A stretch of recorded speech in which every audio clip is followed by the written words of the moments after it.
Welcome!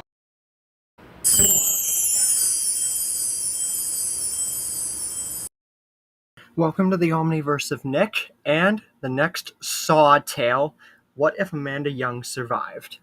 Before we get into it, be sure to check out the Omniverse's homepage, where our channel mascot Omni will direct you to the Discord, both Google Docs, and everything else the Omniverse has to offer, along with smashing the like button, subscribing to the Omniverse of Nick, sharing the Omniverse around and turning on all Omniversal notifications, and commenting future requests and expectations in the comments section.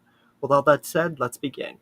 This is the next Saw Tales one-parter, What If Amanda Young Survived? Now, for those who don't know, Amanda Young was a Saw trappee and a part of the traps in the Saw franchise. We would see her enter in Saw 1, as she had experienced a Saw trap because she tried to hurt herself. Or, she was just she was in a low place. And then Saw 2, because she was hurting herself. When it was all revealed in Saw 2, she was part of the games and with Jigsaw the whole time. But we would see it come to a head in Saw 3, whenever she was tasked making Lynn take care of Jigsaw in his dying moments, and it would begin to get to her. She would begin to snap, and then she did. She would shoot Lynn, but not before Jeff would shoot her down, and she would die. But what if she didn't? What if this girl, one of the main people behind the Saw traps for the great, almost half of the films, pretty much half, didn't die? How would that go on? Would it matter? And what would her legacy bring to the future of Jigsaw in its entirety? That's what we answer today. We open up where Amanda is freaking out about John and his ways and wanting to fix her, and getting the note from Eric Hoffman and basically saying, if you don't kill Lynn, I'll tell John that you were there the night his baby died. And then she shoots Lynn, and Jeff comes in, and Amanda gets shot. But this time, it doesn't get her. Let's just say that by some miraculous coincidence, if she did get shot in the same place she did originally, amazingly, it doesn't hit a vital spot in her throat, or it just doesn't hit the area of her throat that it did originally. But seemingly, to everyone's knowledge, including a very upset John Kramer, who is about to get killed by Jeff, Amanda Young is dead. And then, with that, Amanda just, in her dying moments, just has to accept everything that has happened to her and just die knowing that she was part of a game the entire time. Jeff then gets killed, and Strom comes in, but soon, after the events of Strom, Hoffman, and everything going on, Amanda wakes up, gasping for air, and her still gasping for air and trying to process all this, she sees John's body, Jeff's body, Lynn's body, and herself trapped, seemingly, in this room. But the voices that she was hearing, the shots she was hearing, and her seemingly dying moments, they're gone. So now she thinks, what is she to do now? Her mentor, everything she worked for is gone. And even if she were to carry on the legacy, what's the point? She almost died because of it. It's broken her. So for now, she can't process any of what's going on, and she needs a long time to think. So, Saw Saw 4 goes on, and then Saw 5, and then Saw 6. We get to Jill tasing Hoffman, and Hoffman breaking out of the reverse bear trap and ready to kill Jill Tucker and getting a trap of his own. But just then, a shot is fired, and it's fired right at the stitches that Hoffman fixed his face with. So it's reopened his face from the trap. And Jill is still injured and unconscious in the chair, so she's just sitting there. And Hoffman looks to see it's Amanda, smirking at him. Hoffman is infuriated and surprised that she's still alive. Amanda says, "You really thought that note and what would lead after would kill me? No. What you did to me? You took John. He was my mentor. He was your mentor. You took him from me. You almost took my life from me. Now, I'm going to take yours and everything you've worked for away from you." And Hoffman just screams with his face opening and just in excruciating pain, agony, and anger before 3 shots are fired and Hoffman is killed. Then Amanda aims her gun at Jill, who is now waking up and still injured but terrified about what Amanda's about to do. But Amanda says, "No, Jill. Don't worry. I'm not going to hurt you. John still cared about you. I know because I've been with them for a long time. All the things that I did and almost going through death just like he did and then having to bear with the reality of it takes a lot out of you, Jill. You would know. You were just there before I saved you. He still cared about you, even if he didn't show it. That's why he didn't want you to have any part of this. Trust me, I know.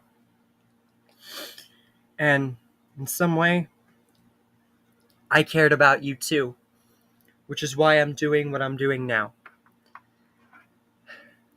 You don't have to worry about me being a part of the games anymore, or continuing his work. The Jigsaw era is over, and I'm going to make sure that nothing ever remains about what made John go down this path. I finally understand that the girl that I was, that was the old me. The one who turned her back on everything she cared about in vulnerable moments just to have a moment with a man that I thought I was doing the right thing. I realize now that to protect you and going through death almost myself has just changed me. So if protecting you and changing my ways makes John's work and the Jigsaw era go away and killing Hoffman here, if that helps to regain your trust and to regain the trust and make the world a better place for everybody, I'm going to make sure that all of this is forgotten, destroyed, and left away forever. And Jill takes her a long moment to process all this, but she does believe Amanda. But she also knows in the back of her mind that there's one unfinished piece left of John Kramer, Dr. Gordon. And what would happen with him is undecided, because the only reason we got him involved and still undecided stuff is because Jill was killed. So whether or not Amanda and Dr. Gordon would meet in the future is up for debate.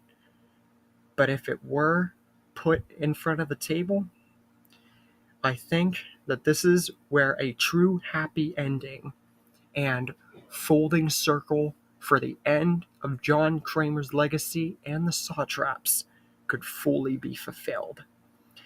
And Amanda still would never forget what made her her and what made her change. All the things that she went through, the traps, the pain, the vulnerable moments, and the man she once looked at as a mentor, the man who was slowly dying, and the man who in the end did help her to change the error of her ways and to make sure that she does still carry on his work through his wife and their future. So, that ends the Amanda Young survival story. Honestly, one would expect a tale like this to be at least a little bit more clear-cut or a bit more explained or longer.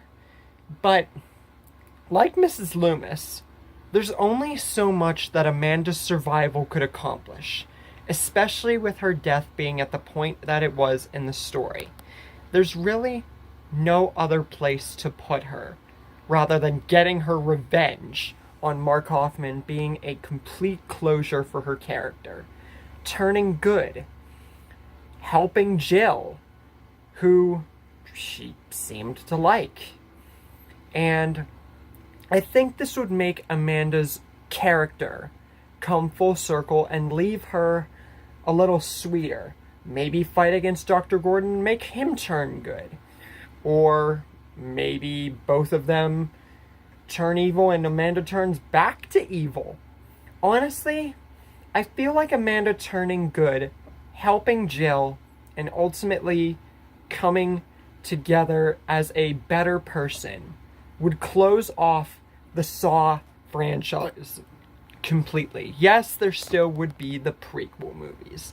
Yes, there would still be the flashbacks. Yes, there still might be future movies I would have to incorporate different stuff in. But that's with every piece of media that is never unfinished in the world of fiction and media as we know it.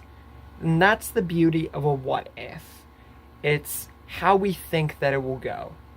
And my friends, I think this closes Amanda's story in a way that would not only make a full circle revolving moment for her character, but teach us in the Saw franchise about twisted, about crazy, and about redemption.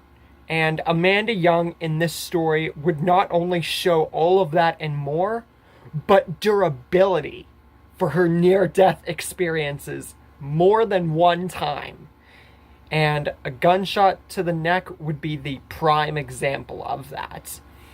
So with all that said, I hope you guys enjoyed this Amanda story. Now I know it's another short one, and honestly, a lot of you thought that this might go on a little longer. But for all intents and purposes, I think this more or less got the main point out. Like some other stories, they're not always going to be long or clear-cut. Some are just meant to get to the point, explain what happens, and move forward. But I guarantee you guys are still happy with the end result for those kinds of stories. Just to know what happens, you know? That's also the beauty of a what if, just to know what happens. Get another field idea. Get the answers that you have been looking for. And with this one, it's just another example of that. So, the next story, and the fourth to last one for the Clara list ending, will be the Ironhide story. And that one's gonna be one of my favorite Transformers Prime stories to work on, ever. And I'm talking like, besides the Cliff Jumper one, and maybe the Skyquake 1 and Sea Spray. Dreadwing was still cool. This one's probably going to take, like, next to Cliffjumper and Skyquake as the best Transformers Prime story of all time. And you guys are definitely going to love how it turns out. With all that said, stay tuned, Hyped and Packed, for more from the Omniverse. And I'll see you in the next tale. Now get out! What? Get out! Everybody get out!